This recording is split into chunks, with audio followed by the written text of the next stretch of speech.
はい、本日は手羽先のチューリップを作っていきます。はい、まず手羽先の関節を反対方向に折り曲げます。はい、こんな感じに骨の部分を折り曲げます。この部分に包丁で切れ目を入れます。そこから骨を押し出す感じで力を入れます。外れにくい場合は筋に沿って包丁を入れてください。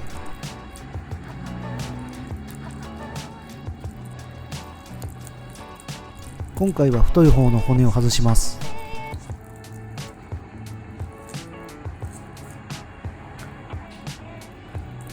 この先の部分の骨も外します。今回は皮の部分を表側にする感じにしていきます。こんな感じで形を整えます。今回は同じやり方で5つ作りました。ちょっと右側だけ骨太いやつに残ってますね。はい、では唐揚げ用のつけだれを作っていきます。生姜にんにくすりおろし1個ずつで、酒と醤油各 80cc で今日は作っていきます。混ぜ合わせてください。塩コショウも少し入れました。そこに先ほどの手羽先を漬け込んでまいります。だいたい冷蔵庫で15分ぐらい漬け込みました。漬け込み時間はお好みでお願いします。それでは揚げていきます。鍋に油を注いで火をつけてください。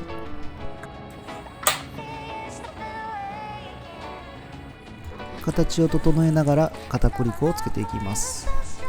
ここでね、しっかり形を整えておいてください。はい、こんな感じです。170度から80度ぐらいの油で揚げていきます。今回ちょっと油少なかったんですけど、もうちょっと油足してもいいかもしれないです。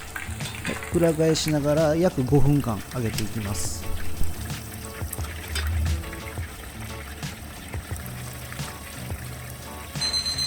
4分経ったんで引き上げていきます。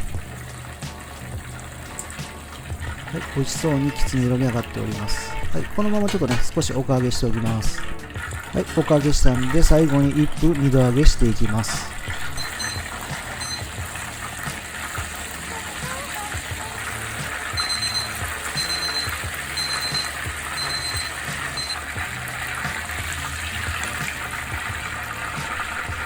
めちゃめちゃ美味しそうにいい感じに揚がりました。それでは盛り付けていきます。こんな感じにおしゃれに盛り付けてみました。ではいただきます。いかがでしたでしょうか。手羽先のチューリップ、ちょっとね、ひと手間でだいぶイメージが変わりますよね。もしよかったらね、皆さんも作ってみてください。チャンネル登録もよろしくお願いいたします。次の動画でお会いしましょう。バイバーイ。